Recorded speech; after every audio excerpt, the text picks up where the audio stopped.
Hello everybody, today is December 14th and I am here with today's Sunday Solve of Clues by Sam.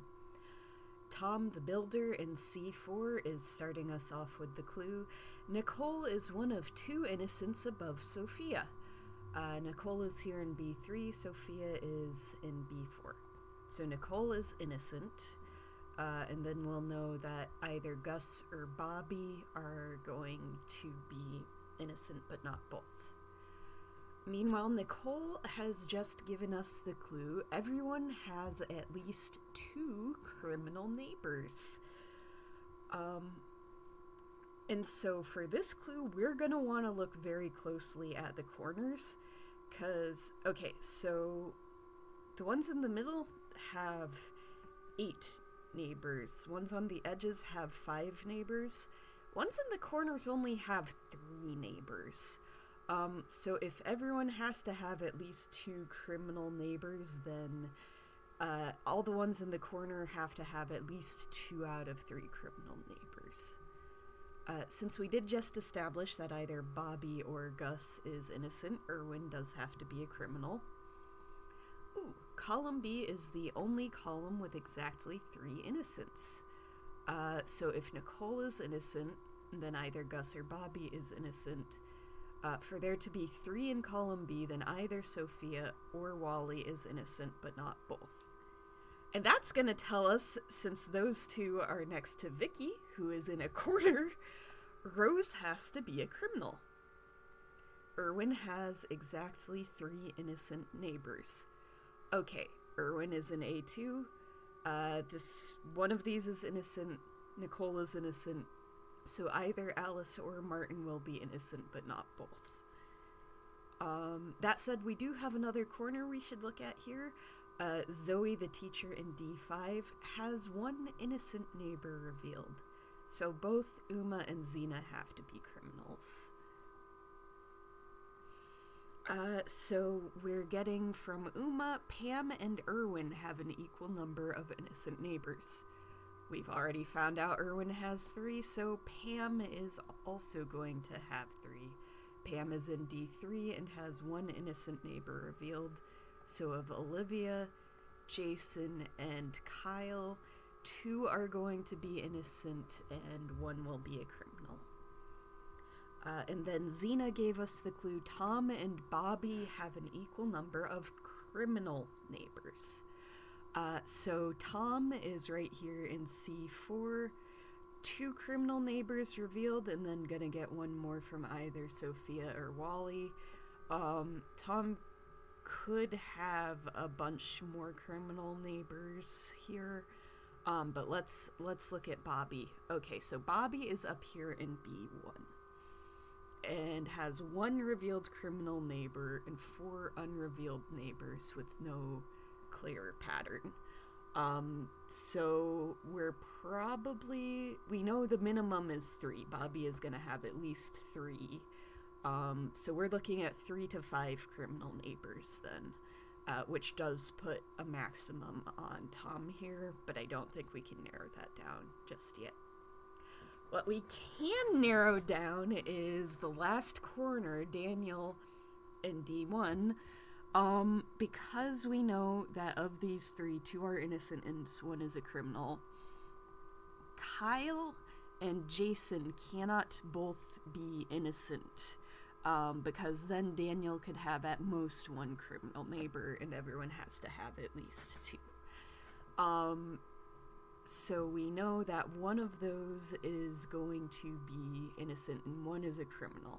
So that's going to tell us 2 things. First, Olivia is innocent, because if 1 of these is the criminals, then she's innocent.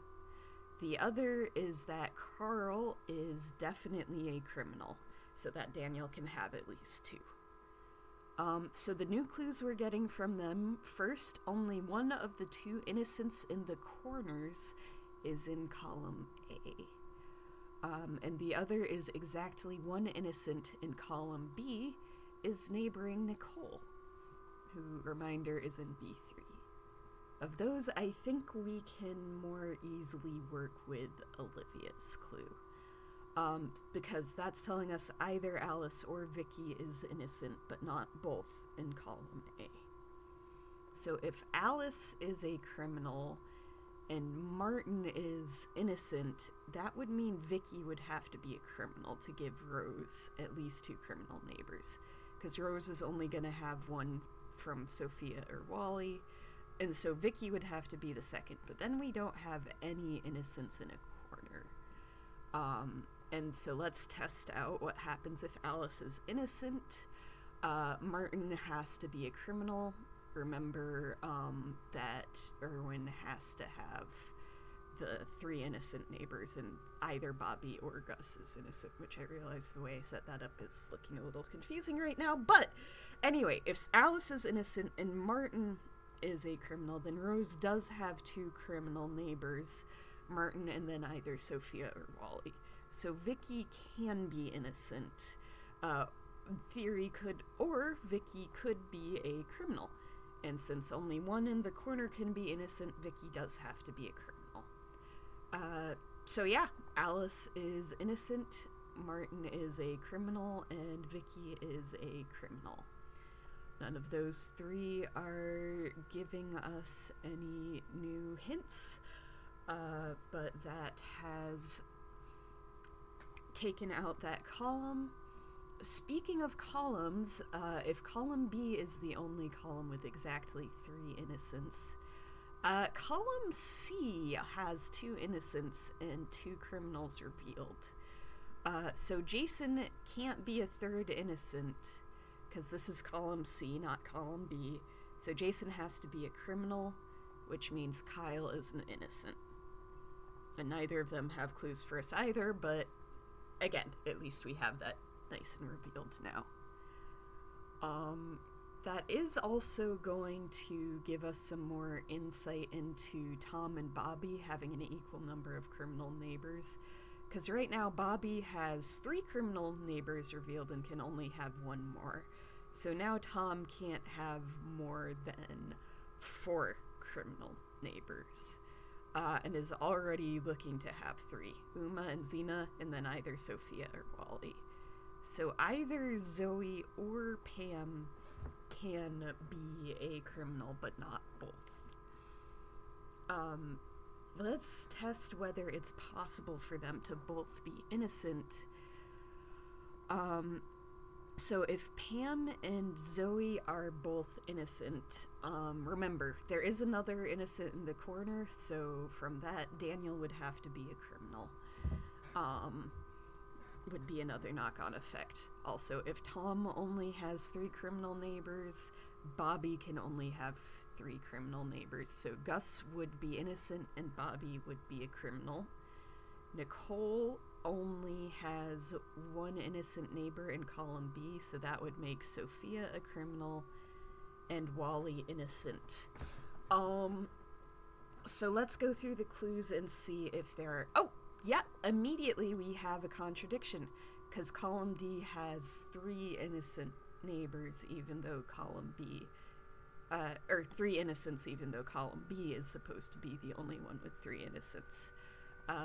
So that is not possible. Tom can't have only 3 innocent neighbors. Tom has to have 4. But by that logic, we're going to be able to knock out B, because Bobby also has to have 4. So that makes Gus a criminal and Bobby innocent. Then Sophia has to be the innocent neighboring Nicole, and Wally is a criminal. That is nice. We can knock out a couple clues that we had up here. So Pam, oh, that's interesting. Pam and Erwin, I think we already knocked out.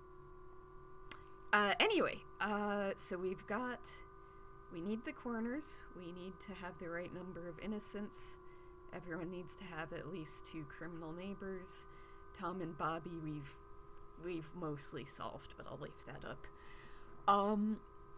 So let's see what happens if Zoe is innocent, Pam is a criminal, and Daniel would then have to be a criminal. So yeah, that does give Tom the 4 criminal neighbors that we know, and then 1 innocent and 1 criminal in their respective corners. We do have the correct number of innocents here in this column. And yeah, so Zoe has 2 criminals, Pam has 2 criminals, Kyle has 2, Daniel has 2. So, and then everyone in column C already is having plenty of criminal neighbors, so we don't even have to worry about that one anymore, I think. We'll leave it up just in case. So this is possible. It is possible for Zoe to be innocent. What if Zoe is a criminal, Pam is innocent, and Daniel is innocent? Okay, yeah, no, that's immediately not possible, because that immediately gives us 3 innocents in this column. So Zoe is innocent, Pam is a criminal, and Daniel is a criminal. And that is today's Sunday Solve. Thank you for watching, everybody. If you've got any questions or comments, you can leave those in the comment section, or you can reach out to me via Blue Sky. In any case, hope you have a great rest of your day, and I will see you next week.